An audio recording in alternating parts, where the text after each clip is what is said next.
நீங்கள் பார்த்து கொண்டிருப்பது உங்கள் ஜாஷுவா டிவி. சகல ஜனங்களுக்கும் நற்செய்தி. கர்த்தரும் உலக இரட்சகருமாகிய கிறிஸ்து இயேசுவின் நாமத்தினாலே ஜோசுவா டிவி நேயர்களை மறுபடியும் சந்திப்பதிலே ரொம்பவே மகிழ்ச்சி. நாம் இன்றைக்கு சற்று நேரம் தியானத்திற்கென்று எடுத்துக்கொண்ட வேத பகுதி சங்கீத புஸ்தகத்தில் 61:4 இப்படியாக எழுதப்பட்டு இருக்கிறது. நான் உம்முடைய கூடாரத்தில் சதா காலமும் தங்குவேன், உமது செட்டைகளின் மறைவிலே வந்து அடைவேன். இந்த 61ஆம் சங்கீதத்தில் 4வது வசனத்தில் பக்தனாகிய தாவீது இப்படியாக நான் உம்முடைய கூடாரத்தில் தங்குவேன், உம்முடைய செட்டைகளின் மறைவிலே வந்து அடைவேன். இந்த வசனத்தை நம்ம தியானிக்க போகிறோம். கூடாரம் அப்படின்னு சொல்லி ஒரு தலைப்பில் நாம் இன்றைக்கி முதலாவது பாகத்தை கர்த்தருடைய பெரிதான கிருபையினால தியானிக்க போகிறோம். நம்ம ஜெபம் பண்ணுவோமா? நான் உம்முடைய கூடாரத்தில் சதா காலங்களிலும்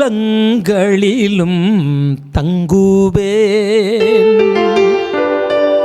நான் உம்முடைய கூடாரத்தில் சதா காலங்களிலும் தங்குவேன்.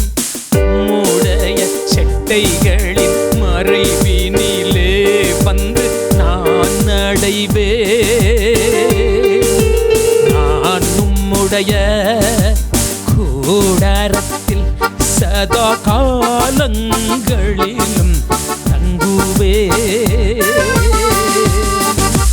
உம்முடைய செட்டைகளின் மறைவினிலே வந்து நான் அடைவேன். அன்பானவர்களே, கூடாரம் பழைய பாட்டில் மோசே இந்த பக்தனுக்கு கர்த்தர் தரிசனம் கொடுத்து இப்படி ஒரு கூடாரத்தை நீ பண்ணணும் அப்படின்னு சொல்லி தேவனாகிய கர்த்தர் மோசேக்கு காண்பித்து அந்த கூடாரத்தை பண்ணினான். நான் உம்முடைய கூடாரத்தில் சதா காலங்களிலும் தங்குவேன். அந்த கூடாரத்தில் மேகஸ்தம்பம் இருந்துச்சு, அந்த கூடாரத்தில் அக்கினி ஸ்தம்பம் இருந்துச்சு. அது சாட்சி கூடாரம். அந்த கூடாரம் இஸ்ரவேல் ஜனங்களுக்கு முன்னாடி சென்றது. நான் உம்முடைய கூடாரத்தில் சதா காலங்களிலும் தங்குவேன். உம்முடைய செட்டைகளில் மறைவினிலே வந்து நான் அடைவேன். கர்த்தருடைய மகிமை தங்கும் கூடாரம், கர்த்தருடைய மேகம் தங்கும் கூடாரம், கர்த்தருடைய வல்லமை தங்கும் கூடாரம். சொல்லுங்க இப்படி.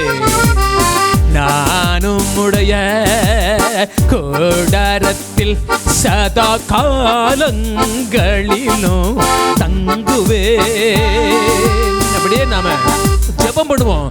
பக்தனாகிய தாவீது இது கர்த்தரோடு இசைந்து ஒன்றோடு உறவாடி மகிமைப்படுத்தி தேவனை துதித்து புகழ்ந்து உயர்த்தி உயர்த்தி உயர்த்தி அந்த அனுபவத்தை தான் இப்படியாக நான் உம்முடைய கூடாரத்தில் சதா காலமும் தங்குவேன், உமது செட்டைகளின் மறைவில் வந்து அடைவேன். இந்த வேத வசனத்தை கர்த்தராகிய ஆண்டவரே நாங்கள் உம்முடைய சுத்த கிருபையினால தியானிக்க போகிறோம். எங்களோடு இருந்து நீர் கிரியை செய்யும்.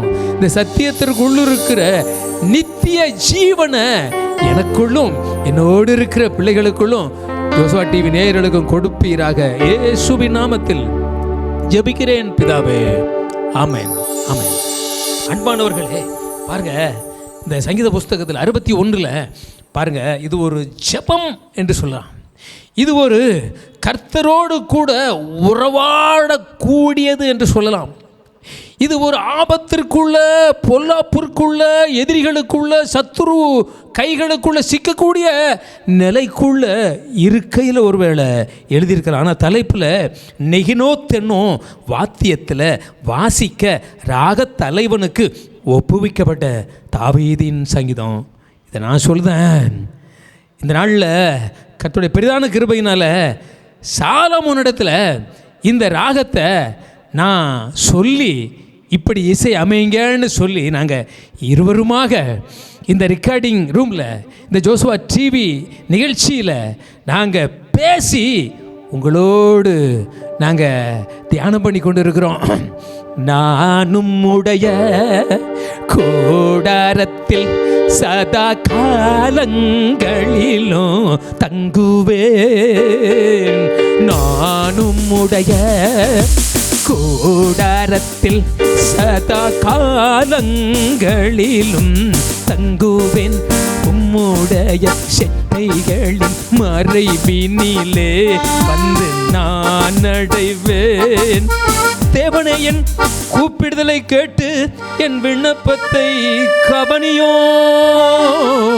நானும் உடைய கூடாரத்தில் சதா காலங்களிலும் தங்குவேன். உம்முடைய செட்டைகளின் மறைவினிலே வந்து நான் அடைவேன். 2ஆம் வசனத்துல, என் இருதயம் தொய்யும் போது பூமியின் கடையாந்தரங்களில் இருந்து உம்மை நோக்கி கூப்பிடுவேன். எனக்கு எட்டாத உயரமான கண்மலையின் மேலே என்னை கொண்டு போய்விடும். எனக்கு எட்டாத, எனக்கு உயரமான கண்மலை மேல என்னை கொண்டு போய்விடும். நான் தங்கி இருப்பது கர்த்தருடைய கூடாரத்தில். ஆனா என் விண்ணப்பம் கர்த்தருடைய நான் பாத படிக்கு செல்லுகிறது. கர்த்தருடைய சமூகத்தில் நான் தங்கி இருப்பது கர்த்தருடைய கூடாரத்தில். என் விண்ணப்பம் கர்த்தருடைய பாதப்படியில், கர்த்தருடைய சமூகத்தில். என் இருதயம் தொய்யும் போது பூமியின் கடையாந்தரத்திலிருந்து உம்மை நோக்கி கூப்பிடுவேன். என் இருதயம் தொய்ந்துக்கிட்டே இருக்கிறது. அதனால என் வாய், என் உள்ளம், என் உதடு, என் சரீரம் முழுவதும் கர்த்தராகிய ஆண்டவரை நோக்கி கூப்பிடுது. நானும் உடைய கூடாரத்தில் சதா காலங்களிலும் தங்குவேன். நானும் உடைய கூடாரத்தில் சதா காலங்களிலும் தங்குவேன். உம்முடைய செட்டைகளின் மறைவினிலே வந்து நான் அடைவேன். கர்த்தருடைய மகிமை தங்கும் கூடாரம், கர்த்தருடைய மேகம் தங்கும் கூடாரம், கர்த்தருடைய அக்கினி தங்கும் கூடாரம். இப்படியாக கர்த்தருடைய நாமத்தை, அவருடைய வல்லமையை, அவருடைய பேர் புகழை பிரஸ்தாபப்படுத்திக்கிட்டே இருக்கலாம். அதனால தான் அந்த டேஸ்டில் தான் நான் உங்களுடைய கூடாரத்தில் சதா காலங்களிலும் தங்குவேன். 3ஆம் வசனத்தில் இப்படியாக எழுதப்பட்டிருக்கிறது, நீர் எனக்கு அடைக்கலமும் என் சத்துருவுக்கு எதிரே பலத்த துருகமாயிரும். நானும் உடைய கூடாரத்தில் சதா காலங்களிலும் தங்குவேன். பாருங்க 3ஆம் வசனத்துல, நீர் எனக்கு அடைக்கலமும், பாருங்க, சத்துருவுக்கு எதிரே பலத்த துருகமுமாய் இருந்தீர். கடந்த நாட்களை நிலைத்து பார்த்து ஆபத்திற்குள்ள, தீமைக்குள்ள நான் அகப்பட்ட போதெல்லாம், என் இருதயம் தொய்யும் போதெல்லாம் உம்மை நோக்கி கூப்பிட்டேன். ஆண்டவரே, எனக்கு நீர் பலத்த துருகமாயிருந்தீர், எனக்கு அடைக்கலமும் என் சத்துருவுக்கு எதிரே பலத்த துருகமுமாயிருந்தீர். பாருங்க, கர்த்தராகி ஆண்டவர் சொல்லியிருக்கிறாரு, நமக்கு வாக்கு கொடுத்திருக்கிறாரு, உனக்கு விரோதமாக உருவாக்கப்படுகிற எந்த ஒரு ஆயுதமும் வாக்காதுன்னு சொல்லியிருக்கிறாரு. நீங்க ஒருவேளை இப்படி கர்த்தரை நோக்கி கூப்பிட்டு கொண்டு இருக்கின்றீர்களோ, இருதயம் தொய்ந்தவர்களாக இருக்கிறீர்களோ, தள்ளாடி கொண்டிருக்கின்றீர்களோ, உங்க கால்களை தள்ளாட விட மாட்டார். உங்களை காக்கிற தேவன் உறங்க மாட்டார். இதோ இஸ்ரவேலை காக்கிற தேவன் தூங்க மாட்டார், உறங்கவும் மாட்டார். உங்க மேல நினைவா இருப்பாரு. நாம் தங்குகின்ற, நாம் அடைக்கலமாய் இருக்கின்ற கூடாரத்திற்குள்ளே கிரியை செய்து கொண்டிருக்கின்ற கர்த்தராகிய ஆண்டவர் தூங்குவதில்லை, உறங்குவதில்லை. இந்த இஸ்ரவேலை காக்கிற தேவன் தூங்குவதில்லை, உறங்குவது இல்லை. இந்த தேவன் என்றென்றைக்கும் உள்ள சதா காலங்களிலும் நம்முடைய தேவன். அவர் மரண பரியந்தமோ நம்மை நடத்துவார். கர்த்தர் உன்னை நித்தமோ நடத்தி மகா வறட்சியான காலங்களில் உன் ஆத்துமாவை திருப்தி ஆக்கி உன் எலும்புகளை எல்லாம் நினமுள்ளதாக்குகிற கர்த்தர்.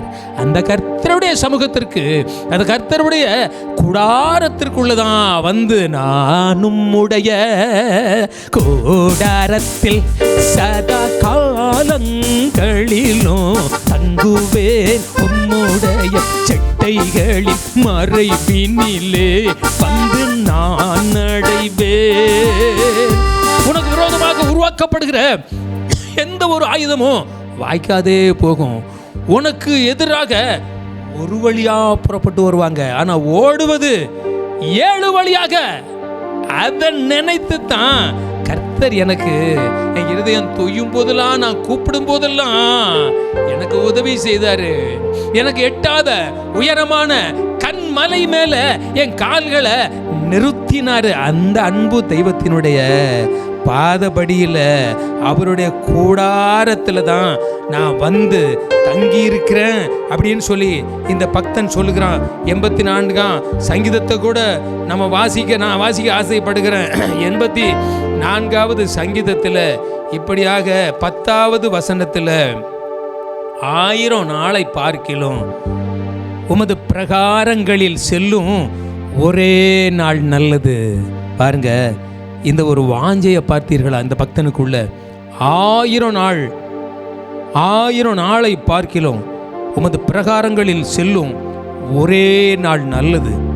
ஆகாமிய கூடாரத்தில் வாசமாக இருப்பதை பார்க்கிலும் என் தேவனுடைய ஆலயத்தின் வாசற்படியில் காத்திருப்பதையே தெரிந்து கொள்வேன். 61ஆம் சங்கீதத்தில், நான் உம்முடைய கூடாரத்தில் சதா காலங்களிலும் தங்குவேன், உம்முடைய செட்டைகளின் நிழல்ல வந்து அடைவேன் அப்படின்னு சொல்லியிருக்கிற அந்த மனுஷன் இங்க பாருங்க, ஆகாமிய கூடாரத்தில் நான் வாசமா இருக்க விரும்பல, துன்மார்க்கருடைய ஆலோசனையில் நான் நடக்க விரும்பல, பாவிகளுடைய வழிகளில் நான் செல்ல விரும்பல, கர்த்தருடைய வேதத்தில் பிரியமாயிருக்க ஆசைப்படுகிறேன், ஆகாமிய கூடாரத்தில் நான் வாசம் பண்ண விரும்பல, அதில் வாசமாக இருப்பதை பார்க்கிலும் என் தேவனுடைய ஆலயத்தின் வாசற்படியில் காத்திருப்பதையே தெரிந்து கொள்வேன். நீங்கள் கர்த்தருடைய கூடாரத்தில் தங்கி இருக்கிறீர்களா, இல்லை ஆகாமிய கூடாரத்திற்குள்ள தங்கி இருக்கின்றீர்களா? நீங்கள் வேதத்தை வாசித்து கொண்டு இருக்கின்றீர்களா? இந்த மெய்யான வேதத்தை வாசிக்கின்றீர்களா? இல்லை இந்த பொய்யான உலகத்தில் உள்ள கட்டு கதைகளுக்குள்ள கட்டப்பட்டு கொண்டு இருக்கின்றீர்களா? பிரியமானவர்களே, ஆகாமிய கூடாரத்தில் நீங்கள் தங்க வேண்டான்னு சொல்லி கர்த்தராகிய ஆண்டவர் சொல்லுகின்றார். ஆகாமிய கூடாரத்தில் தங்குவதை பார்க்கிலும் கர்த்தருடைய ஆலயத்தின் வாசற் படியில் நான் காத்திருப்பதையே தெரிந்து கொள்வேன். ஆகாமிய கூடாரம் ஒரு பக்கத்தில் இருக்கட்டும், இந்த கர்த்தருடைய ஆலயம் ஒரு பக்கத்தில் இருக்கிறது. ஆனால் நான் தெரிந்து கொள்வது கர்த்தருடைய ஆலயத்தை. நீங்கள் எதை தெரிந்து கொண்டிருக்கிறீங்க? கர்த்தருடைய கூடாரத்தையா இல்லை ஆகாமிய கூடாரத்தையா? யோசித்து பாருங்க பிரியமானவர்களே. கர்த்தருடைய பெரிதான கிருபையினால இந்த வேதம் நமக்கு எழுதி கொடுக்கப்பட்டிருக்கிறது. இந்த வேதத்திற்குள்ள வெளிச்சம் இருக்கிறது, இந்த வேதத்திற்குள்ள ஜீவன் இருக்கிறது. 18ஆம் சங்கீதத்தில் 30வது வசனத்தில் இப்படியாக அங்கே எழுதப்பட்டிருக்கிறது. கர்த்தருடைய வேதம் 19ஆம் சங்கீதத்தில் கர்த்தருடைய வேதம் குறைவற்றதும் ஆத்துமாக்களை அது ஆதாயப்படுத்துகிறவைகளாகவும் இருக்கிறது அப்படின்னு சொல்லி நம்ம வாசிக்கிறோம். அதனால கர்த்தருடைய வழிகளில் நடக்கிறவர்கள் பாக்கியவான்கள் என்று எழுதப்பட்டு இருக்கிறது. நீங்க இந்த ஆகாமிய கூடாரத்தில் தங்குவதை கொஞ்சம் ஒதுக்கிட்டு, இந்த செல்லுகளை பார்க்கிறத ஒதுக்கிட்டு, இந்த உலக அதாவது சாத்தானுடைய தூதர்கள் உலகத்தில் அநேகர் இருக்கிறாங்க, கோடி பேருக்கு மேலே இருக்கிறாங்க. ஆனால் கர்த்தருடைய தூதர்கள் இப்படியாக எல்லா செல்லுகள்லையும், எல்லா யூடியூப்கள்லையும் பாடல்கள் மூலமாக, வேத வசனங்கள் மூலமாக அவங்க வருகிறாங்க.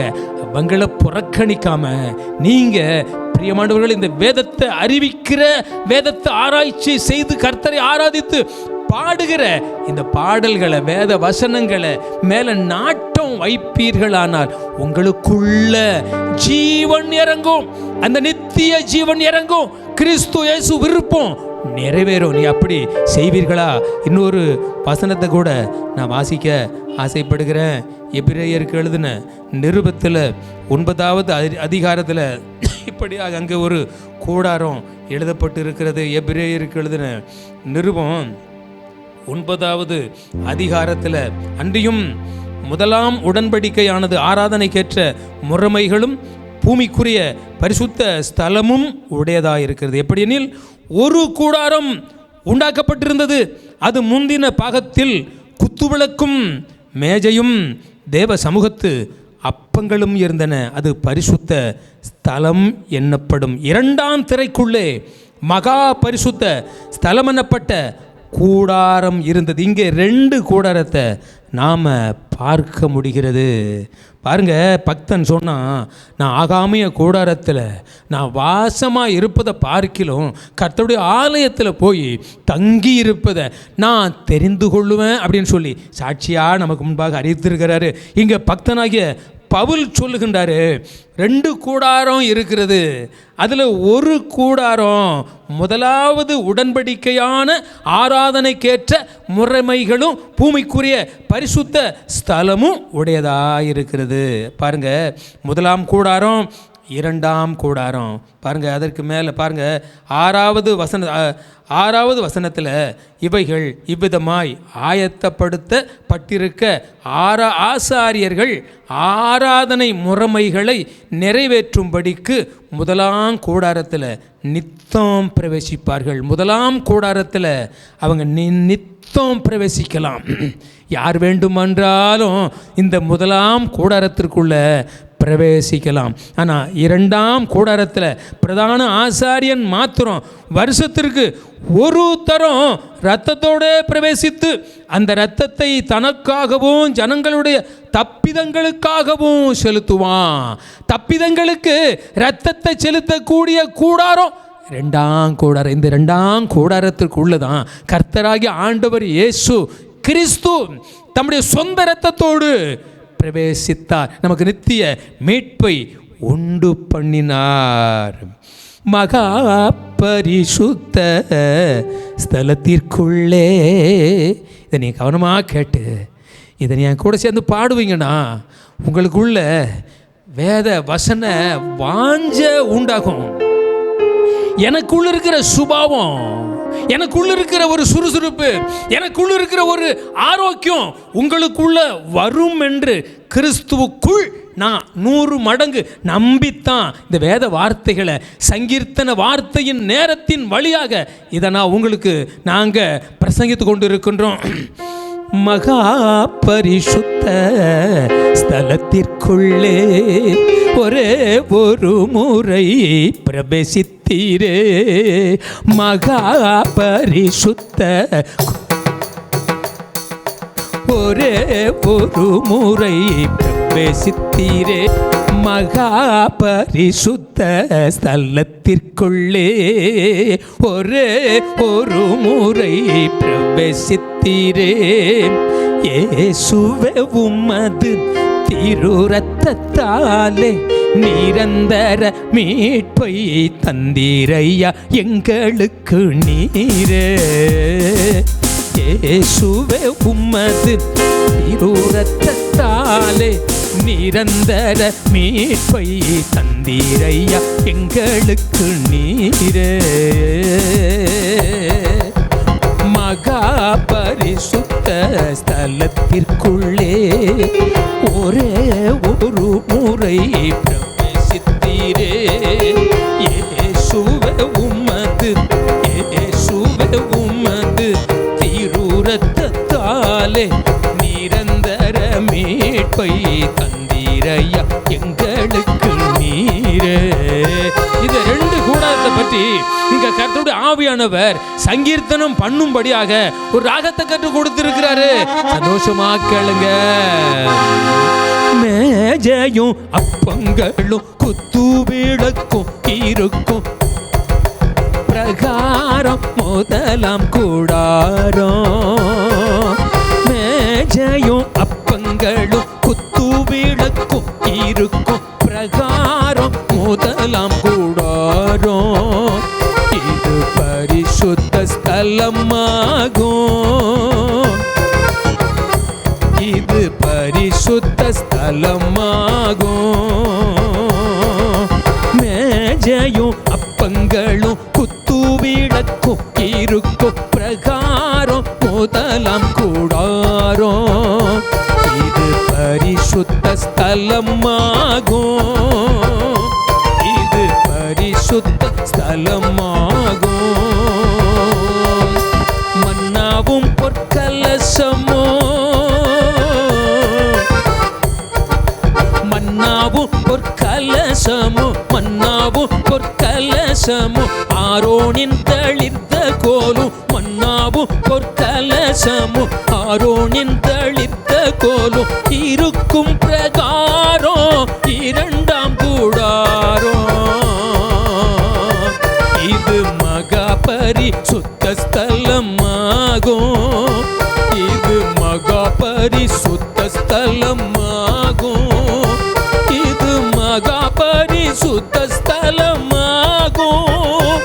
இது மகா பரிசுத்த ஸ்தலமாகும்.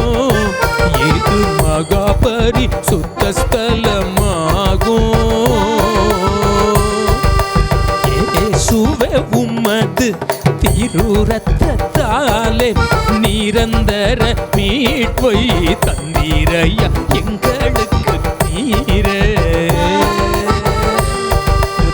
கூடாரத்தில் ஆசாரியர்கள் இன்னும் பரிசுத்த ஜனங்கள் நித்தம் ஆராதிக்கலாம். ஆனால் ரெண்டாவது கூடாரத்திற்குள்ள அந்த மகா பரிசுத்த ஸ்தலத்திற்குள்ள வருஷத்திற்கு ஒரே ஒரு முறைதான் ஆசாரிய வெள்ளாட்டுக்கடா இளங்காளைகள் இவைகளுடைய இரத்தத்தை கொண்டு ஜனங்களுடைய தப்பிதங்களுக்காகவும் தனக்காகவும் அதை செலுத்திட்டு பிரவேசிப்பான். ஆனா அந்த இரண்டாம் கூடாரத்திற்குள்ள மகா பரிசுத்த ஸ்தலத்திற்குள்ள கர்த்தராகிய இயேசு கிறிஸ்து அழகும் இல்லாம சௌந்தரியம் இல்லாம நாம விரும்பத்தக்க ரூபம் இல்லாம சொந்த ரத்தத்தோடு அந்நிய ரத்தத்தோடு அல்ல சொந்த ரத்தத்தோடு.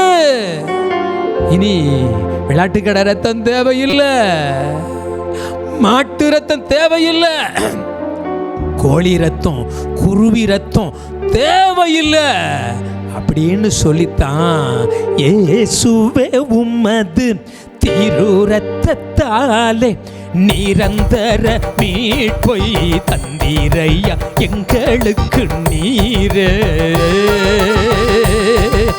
மகா பரிசுத்த ஸ்தலத்திற்குள்ளே ஒரே ஒரு முறை பிரவேசித்தீரே. மகா பரிசுத்த ஸ்தலத்திற்குள்ளே ஒரே ஒரு முறை பிரவேசித்தீரே. இயேசுவே உம்மது ரத்தத்தாலே நிரந்தர மீட்பை தந்தீரையா எங்களுக்கு நீரே.